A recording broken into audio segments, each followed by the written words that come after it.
বাংলাদেশে কোনো মৌলবাদী দল এখানে ক্ষমতায় আসবে তার কোনো সম্ভাবনা নাই।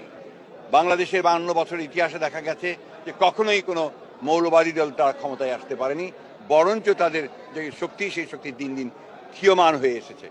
আমাদের সঙ্গে মৌলবাদের কোনো সম্পর্ক নেই। আমরা ধর্মীয় স্বাধীনতায় বিশ্বাস করি, আমরা ধর্মান্ধতায় বিশ্বাস করি না। আমরা বিশ্বাস করি যে ধর্মটা যার যার, কিন্তু উৎসব সবার এবং এই রাষ্ট্র সবার।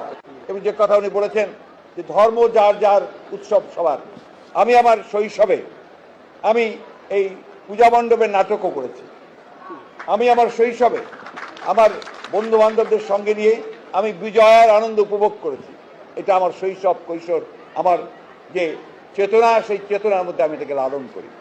ঠিক একইভাবে আমার দলও সে একই কথা বিশ্বাস করে, যেখানে আমরা সকল বর্ণ ধর্ম তাদের অধিকারকে রক্ষা করে এবং সমস্ত ধর্মের মানুষদেরকে অধিকার রক্ষা করে আমরা অবশ্যই এখানে একটা অসাম্প্রদায়িক বাংলাদেশ নির্মাণ করব, জনগণের বাংলাদেশ নির্মাণ করব, অধিকার রক্ষার বাংলাদেশ নির্মাণ করব। দেবী দুর্গার আবির্ভাব হয়েছিল অসত্যকে পরাজিত করবার জন্য, তার আবির্ভাব হয়েছিল অসুন্দরের বিরুদ্ধে সুন্দরকে প্রতিষ্ঠা করবার জন্য, অন্যায়ের বিরুদ্ধে যুদ্ধ করবার জন্য।